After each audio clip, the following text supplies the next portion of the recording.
Hola, hola y bienvenidos, bienvenidas a este nuevo episodio, abriendo una nueva temporada aquí en su programa Coyunturas, donde platicamos sobre los temas de actualidad que más impactan a México y al mundo entero, por supuesto. Y estamos en tiempos de cambio, en tiempos de incertidumbre mundial, en tiempos de incertidumbre política, financiera, económica, con un Donald Trump que pues tiene al mundo pues de cabeza, ¿no? Con su guerra arancelaria, con su guerra frontal contra China, que va perdiendo y que China está a punto de convertirse en el líder económico a nivel mundial, en potencia económica, en potencia tecnológica, en potencia militar, en fin, pero bueno, el tema principal de hoy no es ese, ya habrá mucho tiempo para hablar también al respecto, sino más bien en este contexto, en esta coyuntura, en esta ruptura de este mundo multipolar o bipolar en tiempos de guerra, en tiempos de un genocidio como lo es el de Palestina, en tiempos en donde también Ucrania y Rusia lucha Rusia por por un pedazo, ¿no? También por convertirse en una potencia mundial, en un mundo multipolar, Estados Unidos en una declive democrática, con problemas tanto al interior como al exterior. En estos tiempos cambiantes, en estos tiempos de incertidumbre total, en un México también con nuestra primera presidenta en la historia de nuestro país. Bueno, en este contexto, Jorge Bergoglio, el Papa Francisco, muere, fallece a los 88 años y de una manera que no podría ser más simbólica.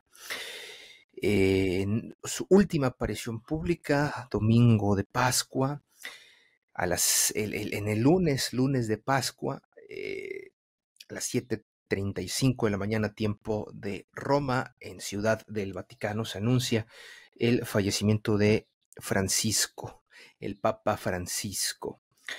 Insisto, repito más bien, a los 88 años, un papa latinoamericano también, un papa histórico, el primer papa nacido en el Nuevo Mundo, después de una larguísima, larguísima tradición de papas europeos, y no se diga de papas tanto italianos como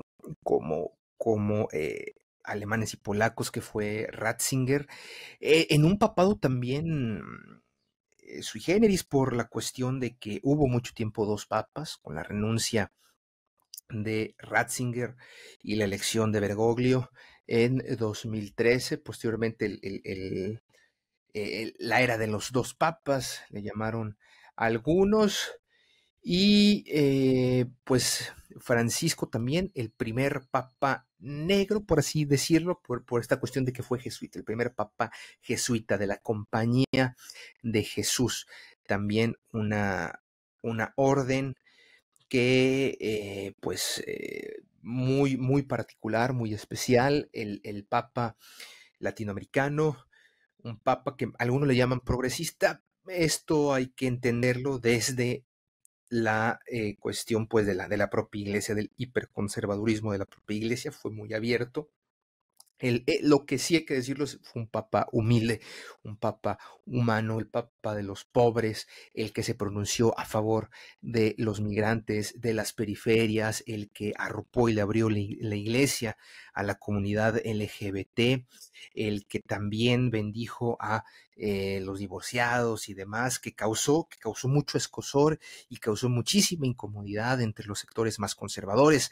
Insisto, esto es importante mencionarlo en un mundo en donde el conservadurismo, en donde la extrema derecha ha pues resurgido, ha renacido un neofascismo también global.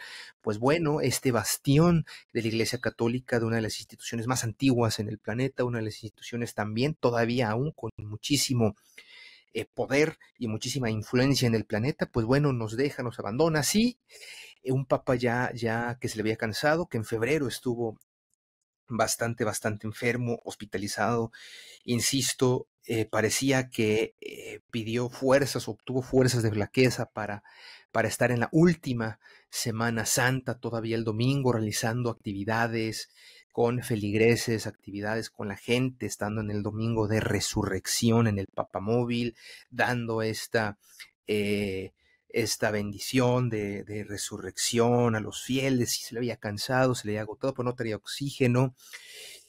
Y con esto muere Francisco, y con esto iniciamos esta nueva temporada de Coyunturas. Mi nombre es Juan Carlos Flores Turbetes, en compañía de Ricardo Romano Corona, a quien saludo. Y con muchísimo gusto, mi estimado Ricardo, ya hacía falta vernos. ¿Y en qué momento regresamos, Ricardo? Hola Juan Carlos y hola a todos los que nos sintonizan en esta nueva emisión y en esta nueva temporada de Coyunturas Políticas.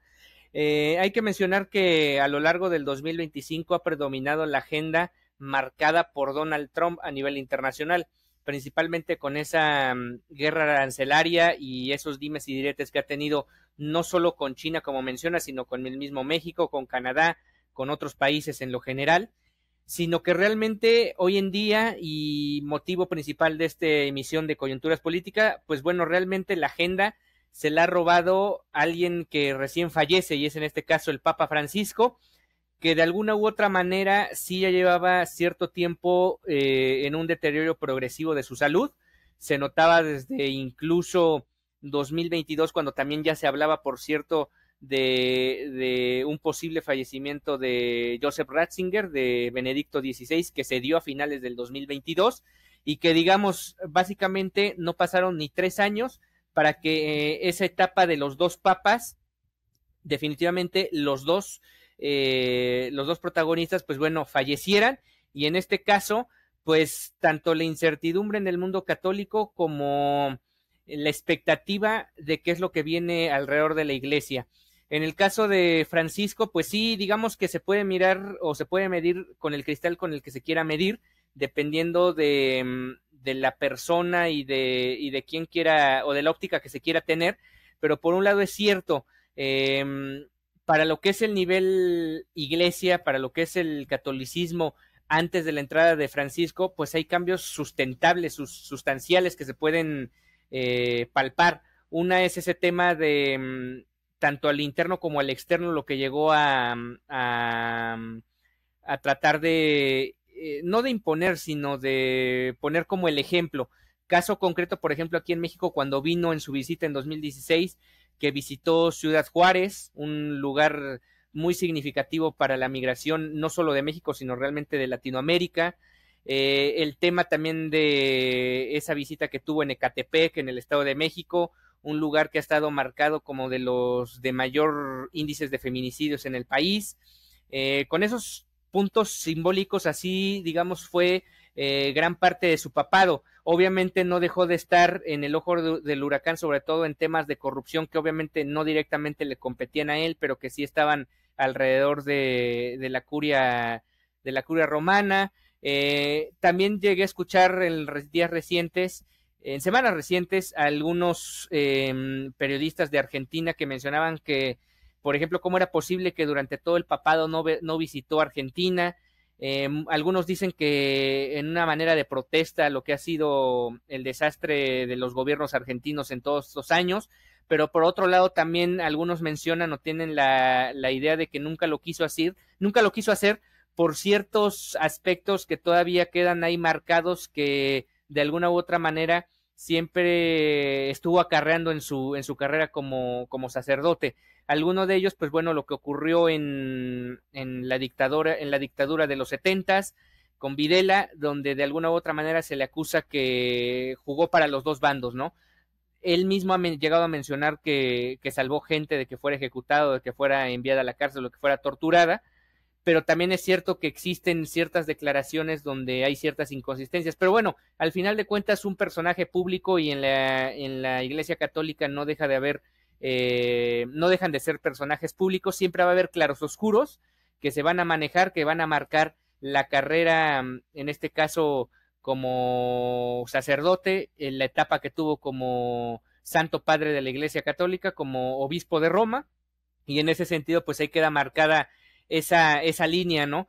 En estricto sentido, por ejemplo, hay jóvenes que todavía no son reticentes a declaraciones de él, por ejemplo, progresistas como tú me llamabas, que dentro de la iglesia se sienten muy progresistas, pero que hacia el exterior no lo son tanto, sobre todo para jóvenes menores a ti y a mí, donde, por ejemplo, en el tema del aborto o en el tema de la comunidad LGBT, pues sí sienten que ha habido un respaldo hasta cierto punto de Francisco, pero yo recuerdo, por ejemplo, este documental que, si no me equivoco, hizo Star Plus o Netflix, no me acuerdo cuál de los dos, que se sentó con jóvenes a platicar, de alguna u otra manera sigue dando respuestas que no son necesariamente satisfactorias para el mundo actual en el que vivimos, ¿no?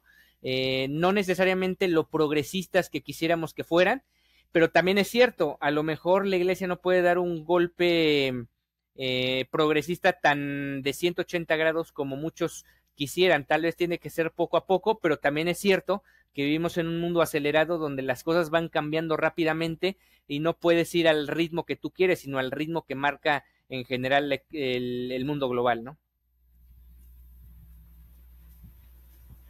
Sin duda alguna, Ricardo, y sobre todo en estos temas que incluso pueden o podrían ser polémicos, como el tema específicamente el del aborto. Digo, hay que también poner las cosas en la justa balanza. No se puede pedir a ninguna religión, sobre todo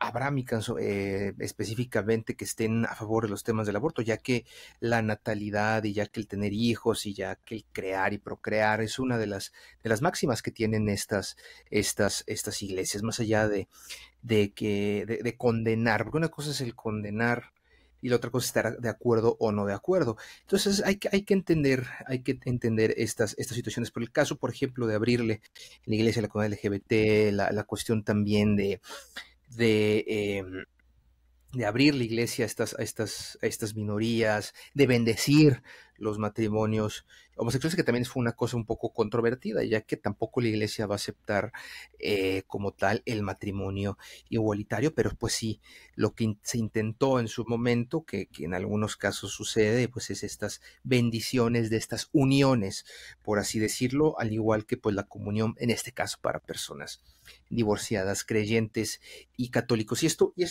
estimado Ricardo, en un momento en donde también la Iglesia Católica ha perdido a nivel global importancia, y sobre todo ha perdido terreno ante otras religiones, como lo es específicamente el Islam en Europa, que hemos visto un tremendo auge del Islam, que es justamente parte de esta misión que tiene, por así decirlo, el Islam, que es pues el tener la natalidad, el tener muchísimos hijos, las familias. ¿Para qué? Para que perdure la religión. En Europa está perdiendo muchísimo terreno, muchísimas iglesias están abandonadas, las órdenes sacerdotales cada vez tienen menos jóvenes que se interesan por el sacerdocio. Eso es algo también, esos son parte de los retos que enfrentará ahora el nuevo Papa. Y en América, en el caso de Latinoamérica, que es el terreno más fértil que ha tenido o que sigue teniendo el catolicismo, pues también lo ha perdido, ¿no? Encuestas recientes, mi estimado Ricardo, pues nos indican que hay una pérdida anual de entre 3 y 4% de la población que se dice o que se considera católica. Muchas de estas personas han pasado a formar parte, no del Islam, aquí no ha llegado el Islam tan fuerte como, de hecho es una muy, muy, muy, muy pequeña minoría de personas que practican el Islam, pero sí de otras religiones evangélicas, sobre todo de iglesias evangélicas cristianas de Brasil, por ejemplo, que ha crecido muchísimo, y de hecho en Brasil ya se convirtió en la segunda fuerza espiritual, que ya también está pegando mucho en México. Y también este agnosticismo, este ateísmo, estas personas no religiosas y que ya no comulgan o que ya no ven a la iglesia como antes lo veían, a lo mejor en décadas o en generaciones pasadas. Definitivamente está perdiendo terreno la Iglesia Católica y lo hemos visto, creo yo, mi estimado Ricardo, a expensas de lo que tú me digas, en lo que ha sucedido en las misas papales y demás, no tan concentradas de gente como en, por ejemplo, cuando fue el Papa, sobre todo Juan Pablo II, sobre todo la muerte de Juan Pablo II, que fue, que dicho sea de paso, el segundo papado, mi estimado Ricardo, más largo en historia de la Iglesia Católica, con más de 26 años, imagínate, de Juan Pablo II.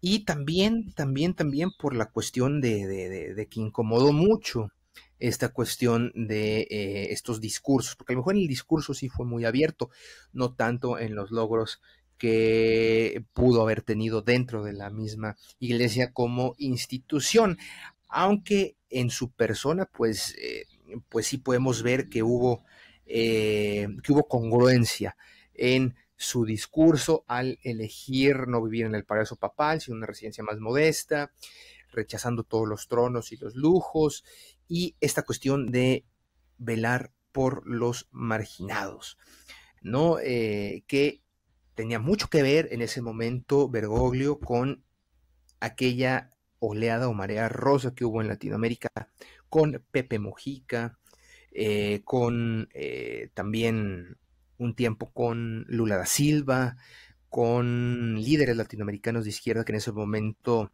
retomaron muchísima fuerza. Y en el caso mexicano, pues ya después con López Obrador, y esto de por el bien de todos, primero los pobres, también tiene que ver con, pues con esta mirada de ver a los pobres, a los desfavorecidos. Hasta cierto punto podemos ver ciertos rasgos, ciertas características, no tan marcadas ni tan abiertas, siempre guardando un poco la compostura en cuanto a la teología, pues, de la liberación, ¿no? Esta teología que se inició después del Concilio Vaticano II y que retomó mucha fuerza con la Revolución Cubana y las iglesias en Latinoamérica, que querían pues ver una América más justa y que estuvo muy de la mano también con el tema, con el bloque comunista, y hubo muchísimos cardenales, sacerdotes y demás obispos y líderes religiosos latinoamericanos que fueron excomulgados en su momento. Uno de ellos, Ernesto Cardenal, el gran poeta nicaragüense, que justo creo que fue, si no mal recuerdo, ahorita lo reviso, pero con Francisco, quien le devolvió sus derechos como tal de sacerdote, y pudo oficiar un par de misas antes de su fallecimiento, del gran poeta nicaragüense, revolucionario, guerrillero y sacerdote, Ernesto Cardenal. Insisto, dentro de lo que cabe, sí podemos mencionar a Francisco como un hombre dentro tal vez un poco de la teología de la liberación, sobre todo por los momentos en los que le tocó vivir como obispo de Buenos Aires, en estas dictaduras latinoamericanas de Videla y demás.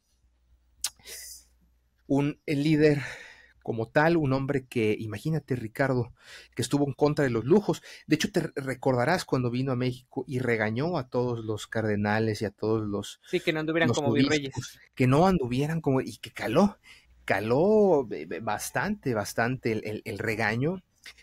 Justo fue aquí en nuestro país, porque él era un hombre que, siendo obispo de Buenos Aires, viajaba en el colectivo, viajaba en autobús, viajaba en metro. Pues imagínate a Norberto Rivera. ¿Tú te imaginas a Norberto Rivera, mi estimado Ricardo? No, imposible.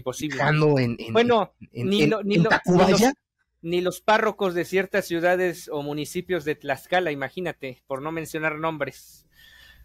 No, para nada. Entonces fue un hombre que predicó por el ejemplo, y que definitivamente Francisco de Asís, llevó a la perfección ese nombre, mi estimado Ricardo. Ahora, en estos tiempos convulsos, cambiantes, en estos tiempos de neofascismo, de un papa también que se pronunció en contra de los crímenes de guerra de Israel, ¿no? A lo mejor no condenándolo con la fuerza que debía haberlo hecho, pero sí se pronunció a favor de los niños palestinos, que eso ya es decir mucho. ¿Qué legado nos deja Francisco y qué cambios habrá, mi estimado Ricardo, ya en la iglesia? Esto también hay que decirlo, hay que decirlo, estamos tomando estos temas o hablando o atreviéndonos a tocar estos temas sin ser pues expertos, sino más bien desde el acceso a la información que tenemos y desde el poco o mucho conocimiento que podamos tener al respecto, y siempre también desde la experiencia y de una visión pues analítica, global, mi estimado Ricardo. ¿Habrá cambios o más bien habrá un antes y un después de Francisco en temas a lo mejor de los lujos, por ejemplo, que creo yo es el tema más contundente, en donde sí habrá un antes y un después? Y también qué va a pasar con los temas de los crímenes de los sacerdotes también pederastas, que eso es algo que ya hay, ya hubo dos papas, Ratzinger y Francisco, porque creo que Juan Pablo, no me queda dudas que ocultó la información y no hizo nada al respecto, pero Ratzinger intentó hacerlo, no pudo, y creo que Francisco también se quedó muy corto en este tema. Pero ¿qué otros cambios? ¿Cuál es el balance de este papado? Pues mira, empezando por lo que mencionas, muchas veces aquí tenemos que lamentablemente hacer un poco de especulación de qué puede pasar. ¿Por qué lo menciono? Porque a raíz de cómo se selecciona al obispo de Roma, que es una votación democrática en secreto, toda la información que podemos llegar a tener se basa específicamente en filtraciones de lo que ocurrió en cónclaves pasados. ¿A qué quiero llegar con esto? A que realmente no sabemos a ciencia cierta qué es lo que se llega a hablar, a discutir entre los propios cardenales, entre el propio colegio cardenalicio que va a seleccionar al próximo sumo pontífice, y a partir de ahí es complejo hacer un pronóstico de qué puede ocurrir. No es lo mismo como, por ejemplo, cuando hablamos el año pasado, por ejemplo, de México y sus elecciones con Claudia Sheinbaum, Xochitl Gálvez, Álvarez Maínez, donde independientemente de estadísticas o de encuestas, pues sí existía, digamos, una mínima posibilidad para que Xochitl ganara, ¿no? Entonces, en ese sentido, pues bueno, si gana Xochitl, puedes hablar de ciertos preceptos que puede manejar o ideológicos que puede manejar la ex candidata del PAN. Aquí no hay ni siquiera candidatos en sí, o sea, todo el colegio cardinalicio que va a tener voz y voto en el cónclave puede ser tanto votado como puede votar por cualquiera que se encuentre ahí. Y además es una votación donde, digamos, funciona un tanto como los parlamentos, como los congresos, donde pues es un número reducido de personas donde tu voto tiene un peso muy importante con respecto a lo que podemos hacer nosotros en una elección directa aquí por la presidencia de la República. Votamos millones de personas y puedes ir tú o no a votar, y el porcentaje de importancia que tiene tu voto en términos reales pues es ínfimo a lo que va a ser en este caso un cónclave, ¿no? En ese sentido, pues hay muchas cosas que quedan ahí sobre la mesa y al aire, que realmente no podemos atrevernos a decir va a pasar esto o va a pasar tal cosa. Lo que sí tenemos son hechos muy concretos. Por ejemplo, Francisco nombró a la gran mayoría de los que van a ser parte de este cónclave próximo en los próximos días. Pero ojo, eso no significa que porque Francisco haya tenido una injerencia o más que una injerencia, haya tenido la facultad de nombrar a X cantidad de cardenales, significa que todos ellos van a tener una injerencia real de Francisco, porque para empezar, si estamos hablando de una persona que pregonó con la humildad, dudo mucho que Francisco se haya convertido en un político de cepa como conocemos en otros ámbitos, donde basado en sus influencias, pues nombró a los cardenales tratando de guiar a la iglesia hacia lo que él quisiera como una especie de continuidad, porque al final de cuentas, el meterse en ese tipo de menesteres implicaría realmente hacer política, y es que hay que decirlo tal cual. La Iglesia Católica durante más de 2000 años ya hace política en el cónclave. Los cardenales se vuelven políticos, se vuelven cabildeadores de la situación y tienen que ir viendo cuál es la mejor bandera que van a perseguir, e incluso tratar de ir de sus propios intereses. Hay un cardenal que recientemente salió en la opinión pública que quiere participar dentro del cónclave, que había sido ya pues retirado del cargo por parte del mismo Francisco, y aboga por participar, y es una persona que, por ejemplo, pues no podemos decir que no esté actuando directamente por intereses particulares. Entonces, hay una serie de cuestiones aquí, de situaciones que también, como mencionas, desconocemos completamente, incluso hasta el más ávido de información con respecto a cómo se manejan cada uno de los cardenales, si lo tenga muy bien estudiado, al final de cuentas no puedes leer la mente y no puedes saber exactamente qué es lo que se discute adentro de la Capilla Sixtina. Efectivamente, Ricardo, efectivamente, digo, lo único que yo no lo compararía con ningún sistema democrático, ni parlamentario, ni representativo, porque al final de cuentas la iglesia es un sistema jerárquico 100%. Eso Los sí. únicos que tienen voz y voto van a ser los cardenales, el colegio cardenalicio, que tienen cierta jerarquía, incluso con sus reglas, ¿no? Los que tienen votos, los que son los menores de 80 años. Entonces, en ese sentido, pues bueno, ni siquiera, bueno, ni los fieles, ni los laicos, ni las monjas, ni los presbíteros tienen voz y tienen voto. Son los cardenales que han llegado ahí por una trayectoria, que han llegado ahí por ciertos méritos, que han llegado ahí por estas cuestiones de reglas que se han manejado desde hace más de 2000 años dentro de la Iglesia católica. Entonces, en ese aspecto, pues sí es muy, muy particular el cómo se elige. Lo que sí es esta parte, ¿no? Que tienen un sistema de votos y es simplemente entre ellos que se tendrán que poner de acuerdo. Y hay que tocar el tema, mi estimado Ricardo, de la película Cónclave, que llegó en un timing, pues bueno, ¿qué te digo, verdad? El momento en el que llegó esta película y que ha repuntado en las visualizaciones en plataformas de streaming en más del 200%. Con eso te digo todo y que nos demuestra cómo son los juegos de poder dentro o cómo pueden llegar a ser los juegos de poder dentro de la iglesia católica. Entonces sí, está este caso de este cardenal que quiere tener su derecho al voto y que efectivamente quiere llegar ahí, no por cuestiones morales, éticas, espirituales, sino por cuestiones políticas y de poder. Y así vemos, por ejemplo, también el caso pues de este papa perdón, de este cardenal que ya lo hablábamos fuera del aire, del norteamericano Raymond Burke, que es norteamericano y que Donald Trump está apoyando. Imagínate nada más hasta qué punto quiere también tener influencia, pues dentro del cónclave para llegar a ser un candidato que pueda revertir estos pequeños avances que hubo dentro del papado de Francisco, como lo son, ¿no?, en el papel de la mujer en la iglesia. Acuérdate, una de las cosas importante mencionar, que les dio a varias mujeres, a varias hermanas, cargos que tradicionalmente habían sido única y exclusivamente para hombres. Tenía que haber una quería mayor apertura también para las mujeres, la participación de la mujer dentro de la iglesia católica.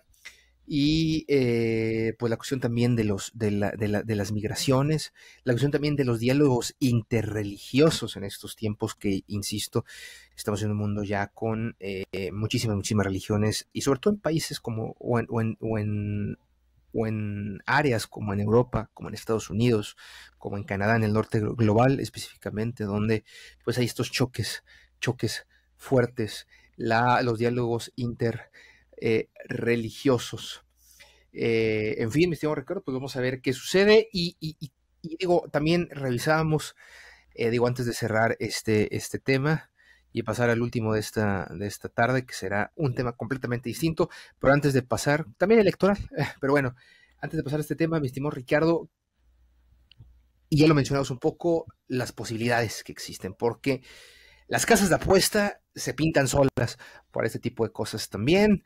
En momentos también donde hay una mayor apertura, mayor accesibilidad, las redes sociales están a tope, la información fluye, la información y la desinformación también, sobre todo esta última, fluye rapidísimo.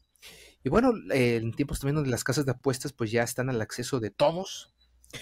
¿Qué es lo que nos dicen los expertos en las apuestas, las Vegas y otras casas en Europa también sobre esta próxima elección? Porque ya hay y ya existen también algunos nombres en los medios que pues nos indicarían más o menos quiénes serán o quiénes pueden ser el próximo Papa, Ricardo. Pues básicamente estos candidatos papables surgen a partir, la mayoría de ellos, de cierto rango o cierta posición que tienen dentro de la curia. Ya sea que tengan alguna función específica, como en su caso Joseph Ratzinger la tenía en 2005, o que tengan cierto grado de, pues digamos, de popularidad en la región, como puede ser hoy en día, además del puesto que llega a tener Tagle, el filipino, y en general, pues se basa sobre todo en eso, como en la posición actual al momento en que fallece un papa. En ese sentido, pues bueno, hay varias casas de apuestas que, no todas, pero hay varias casas de apuestas que ya han creado pues los momios.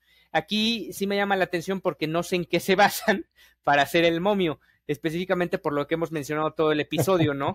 Si la única información que podemos tener del cónclave es, o de los cónclaves, es por filtraciones, y son filtraciones que, digamos, hay que creer completamente en la fuente y no necesariamente podemos comprobar la veracidad de la información, pues cómo podemos creer que ellos son los grandes favoritos. Incluso estaba leyendo una nota justo antes de arrancar que mencionaba, por ejemplo, que Jorge Bergoglio en el 2013 pagaba $55 por cada dólar apostado. Después llegó a tener, conforme fue avanzando la votación, una probabilidad de victoria de 1 en 32. Entonces, más bien de 32 a 1. O sea, al final de cuentas, es algo donde sí, no dudo que sí existir también la filtración, porque no para todos aparece el Espíritu Santo y a algunos de ellos les interesa más hablar con la gente de afuera que con lo que ocurre adentro. Eso también hay que decirlo. Hay historias muy oscuras alrededor de los cónclaves, no solo de la época reciente, sino de épocas muy pasadas, pero vuelvo a lo mismo, ni lo malo ni lo bueno se llega a comprobar al 100%, porque al final de cuentas solo los cardenales saben exactamente lo que se dijo dentro de la Capilla Sixtina, y en esos almuerzos que mencionabas eran una vez al día que tienen la oportunidad, si no me equivoco, de ingerir alimentos durante este encerrón que tienen hasta la selección de el nuevo sumo pontífice. Pues sí, Ricardo, pero por lo pronto las casas de apuestas nos dicen que Parolin, el italiano Pietro Parolin, es el que tendría más posibilidades, seguido de Luis Antonio Tagle. Y eso es importante mencionarlo también, porque Tagle, junto con Parolin y con Robert Sara, son los que los medios los han posicionado como los de yo creo que mayores en eso se basaron posibilidades. los de los casinos. Basado en lo que dicen los medios, ellos hicieron los picks. Ahora, también hay que decirlo, las casas de apuestas hacen momios de tal manera, como ya sabemos, la casa no pierde. O sea, ellos saben el negocio y saben que hay ciertos cardenales a los que no van a votar y les ponen cierto grado de dificultad a que tú puedas atinarle, porque básicamente aquí sería jugarle a la ruleta y atinarle al papa ganador. Exactamente, y bueno, en el caso específico, fíjate, lo que más sorprende es que hay un italiano, o sea, se fueron a la segura, un italiano, ¿no? Regresa a la tradición romana, a el Vaticano, ¿no? Con Pietro Parolin. Y de ahí se fueron a los extremos. Bueno, pues si ya tuvimos a Francisco, pues ¿por qué no podemos tener a el primer papa asiático, filipino, Luis Antonio Africano. Tagle? O ¿por qué no también podemos tener a Robert Sara, ¿verdad? El africano, o a Peter Trux, también africano, los dos papas, uno de Guinea y otro de Ghana, respectivamente, ¿no? Y de ahí se fueron a lo seguro, italianos, irlandeses, húngaros, en el caso de Peter Erdo, que hay que decirlo también, aquí ya se empieza a ver también el choque de posturas hiperconservadoras, como lo es Mateo Zuppi o Robert Sara, y el caso de Luis Antonio Tagle, un hombre, de hecho, todavía mucho más abierto, mucho más progresista dentro, insisto, cuando hablamos aquí, al menos en este espacio de progresismo dentro de la iglesia, es dentro de los estándares y de los parámetros de la iglesia. Tampoco quieran o sea, un papa que sea como el Che Guevara, o un papa que sea como Mújica, o algo por el estilo, dentro de los estándares de la Iglesia Católica, como Luis Antonio Tagle, que ha hablado abiertamente y a favor de la ruptura ya del celibato dentro de la Iglesia Católica. Imagínate el escándalo que sería ese. Y bueno, Parolin, que sería por así decirlo, dentro de los moderados. En fin, mi estimado Ricardo, antes de finalizar el tema, ¿con qué te quieres quedar o algo para cerrar o dejarlo abierto a próximos episodios? Pues interesante va a ser, no sé si tuviste oportunidad de ver que hace apenas, bueno, estamos grabando en jueves 24 de abril, hace apenas, que será 24 horas, quizás ya un poquito más de 24 horas, un periodista argentino dio a conocer una entrevista inédita del Papa Francisco, que fue en 2018, bastante interesante porque habla de la salud mental propia, habla del tema que mencionaba recién de lo que fue la dictadura en Argentina, los retos de la iglesia como tal y varios temas que lo pongo sobre la mesa porque seguramente más adelante, conforme vaya pasando el tiempo, y ocurrió sobre todo con Juan Pablo II, podrán surgir nueva información alrededor de lo que fue el papado de Francisco. Y pues bueno, yo creo que la siguiente semana, que sea el 1 de mayo, nuestro primer episodio del 1 de mayo, por cierto, en este episodio estamos cumpliendo ya 3 años de existencia, empezamos, bueno, más de 3 años de existencia, pero empezamos un 9 de abril de 2022, el segundo episodio lo subimos un 24 de abril de 2022, entonces estamos cumpliendo 3 años aquí en Coyunturas, y para yo creo que dentro de 2 episodios más, o sea, por ahí del 8 de mayo, probablemente ya estén encerrados en la Capilla Sixtina los cardenales, el colegio cardenalicio, y estemos, digamos, a la víspera de lo que estamos ahora, por ejemplo, en la NFL, la víspera de la selección del nuevo Papa. Me gustó cómo lo explicaste para todos aquellos amantes del deporte. Aquí tienen también algo que sin duda cambiará completamente el curso de la Iglesia Católica, seguirá cambiándolo. Y bueno, yo simplemente agregar que los cardenales ya están llegando para prepararse para el cónclave. También habrá toda este ritual ancestral. Ya están llegando, están dando ya algunas declaraciones. También algo que se modificó, las fechas, los tiempos.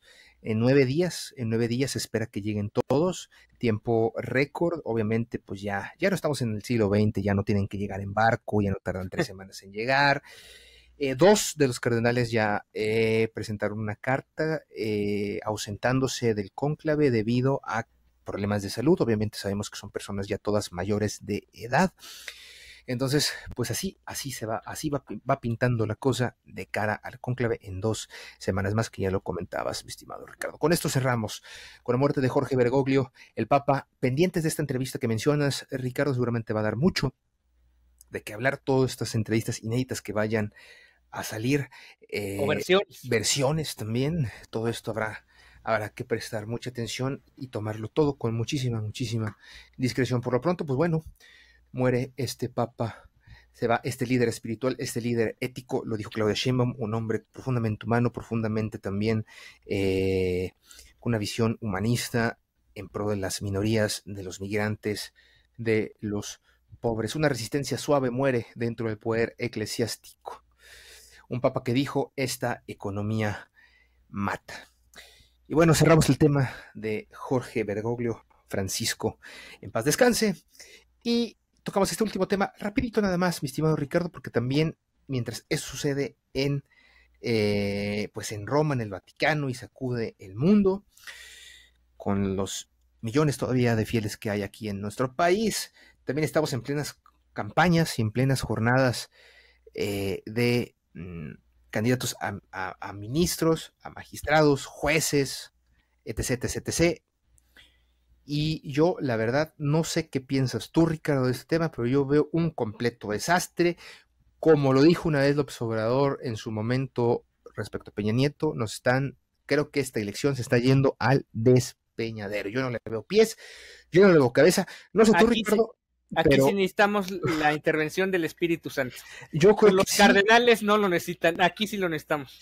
Pues yo creo que sí, el INE pues no saben cómo ya incentivar a la gente. Son campañas única y exclusivamente en redes sociales. No pueden ir a medios. Los únicos que pueden ir a medios o que están yendo a medios única y exclusivamente por invitación han sido pocos los medios que se han atrevido, también para evitar caer en faltas o en alguna multita, ni para qué meterse en eso. Solamente han invitado prácticamente a los que serán candidatos a ministros de la Suprema Corte, alguno que otro medio juez para saber cómo está la cosa, pero en redes sociales hemos visto, al menos en medios y recopilaciones también de Reels y de TikToks y demás, con unas campañas tremendamente desastrosas y al menos orgánicamente, Ricardo, a mí en mis cuentas personales, tengo varias, pero en mis cuentas personales de Instagram, de TikTok, de X o de Twitter, de Facebook, a mí no me ha llegado una sola campaña, propuesta, video o algo de que le dé like a algún candidato. Y si he estado al pendiente es porque estoy en contacto directo con algunas personas que están compitiendo dentro del Poder Judicial. Solamente por esa cuestión. Más allá de eso, no sé si tú lo has visto, te haya llegado a tus redes sociales, el mentado y famoso algoritmo, pero yo lo veo difícil que la gente vaya a salir a votar el 1 de junio, Ricardo. Sí, definitivamente con todo y lo que pueda hacer la maquinaria de Morena, que es en ciertos sectores o en ciertas facciones la interesada en que se lleve a cabo, sea como sea y cueste lo que cueste esta elección judicial. La verdad es que por aire hemos visto muy poquito virtualmente hablando de los candidatos. Honestamente, yo creo que si le preguntamos al 100% de los electores quiénes son las decenas y decenas de candidatos por los que tiene opción de votar, yo creo que ni siquiera, ¿qué te gusta? El 5%, ni siquiera el 5% conoce, ya no digamos los de distrito, no, los de la Suprema Corte. Y ahí es donde yo creo que está el gran tema de esto, es votar por una cantidad de gente que no necesariamente en lo automático te va a representar calidad y por lo tanto, si ni siquiera sabes quién vas a votar, si ni siquiera sabes cómo va a ser el tema, pues va a ser muy complicado que la gente asista a la urna. La verdad es que periodísticamente llama la atención ir para conocer el desastre que va a ser, para documentarlo, pero realmente no como para un ejercicio plenamente de conciencia de vamos a votar por A, B, C y D, porque son las mejores opciones para el distrito, para los juzgados y para la Suprema Corte. Pues sí, va a estar muy difícil, va a estar muy complicado de verdad. E insisto también, porque mucho el INE ha insistido en spots y demás. Entra al INE para saber cómo votar, porque la verdad, la manera de la votación es Sí, sí, sí. una locura, es una locura, que si la boleta rosa, que si la naranja, que si la verde, que si anotan el número 5, que si el número 6, que Que si si el mete gol en 10, América, sí, no, no, no, no, está... y réstale el número que pensaste. O sea, es más fácil saber la tabla de cocientes de la Liga MX, que la gente la sepa, Mira, a cómo, cuándo y por qué van a votar la gente te la en pongo las todavía elecciones. más fácil, es más probable que la gente, más bien que haya más gente que sepa qué es el número pi a lo que va a votar en la elección judicial. No, sí, sin duda, definitivamente. Y es más, y ahorita con lo del cónclave que acabamos de ver y todo eso, la gente todavía está mucho más metida en eso. Exacto, van a saber más cómo se elige al Papa, al próximo Papa, incluso van a saber los candidatos de los nombres que dimos, a lo mejor hasta van a decir, no, ese no va a ganar, va a ganar otro. Pues es más probable que sepan de eso a lo que va a ocurrir. Ya déjate, te digo, en los juzgados o en los jueces de distrito, en la misma Suprema Corte, o sea, ese es el gran detalle.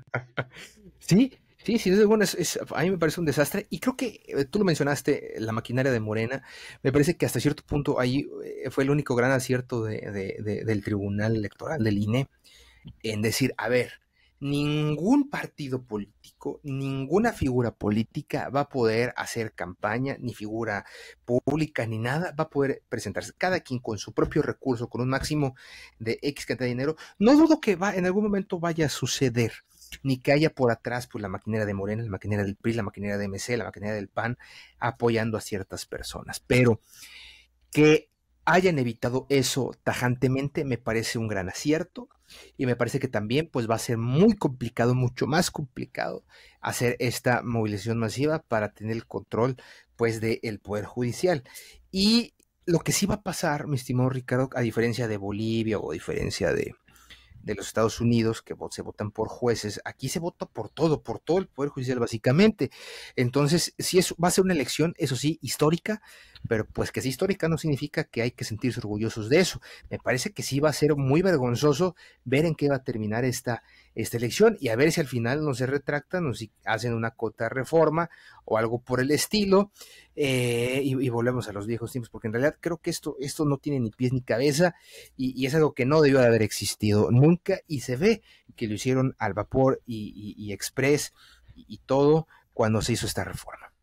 Y ojo, es una reforma que apoya a Claudia Sheinbaum y por lo tanto también, digamos que de momento, esperando que ese sea el mejor de sus fracasos o el peor de sus fracasos, es un fracaso para la presidenta, porque al final de cuentas es hablar de algo que, como mencionas, no tiene ni pies ni cabeza y que sobre todo no tiene un futuro ni siquiera cercano. O sea, no hablamos de que, bueno, en un mediano plazo va a funcionar. No, al contrario, cada vez podría ser peor si se le quiere seguir dando importancia políticamente hablando a la reforma. Exactamente, y insisto, lo apoya Claudia Sheinbaum porque pues se lo heredaron y porque se lo metieron prácticamente a calzador, pero pues bueno, del dicho el hecho, pues quién sabe, y justamente no me quedo con esta última parte que dice Ricardo, puede ser uno de los primeros fracasos dentro de el sexenio de Claudia Sheinbaum y por algo que ella pues ni propuso, ¿verdad? Lo propuso López Obrador y pues de manera express y vámonos, antes de que se fuera López Obrador, pues lo pasaron, Ricardo. ¿Algo más que quieres agregar antes de despedir este episodio, mi estimado Ricardo? No, nada más, nos vemos ya regularmente cada semana, estaremos grabando los jueves, con toda seguridad lo pueden estar escuchando ya sea jueves en la noche o viernes en la mañana, el fin de semana para escuchar este y el resto de episodios de Coyunturas Políticas, que ya cumplimos recientemente los 3 años de existencia, y ahora para tratar de darle en esta nueva temporada un giro de episodios semanales para que estemos al día con la información tanto social como política de México y el mundo. Efectivamente, Ricardo. Y pues bueno, con esto ahora sí nos despedimos de aquí de Coyunturas Políticas hasta la próxima semana. Próxima semana, 1 de mayo, Día del Trabajo. Usted tranquilamente en la comodidad de su casa, en la comodidad de donde quiera que esté. Si sale si aprovecha ese mini puentecito para descansar, pues estar en casa, para hacer un road trip o donde quiera que usted vaya, ahí nos va a escuchar la próxima semana. A nombre de Ricardo Romano, que nos habla Juan Carlos Flores, le decimos gracias y hasta la próxima.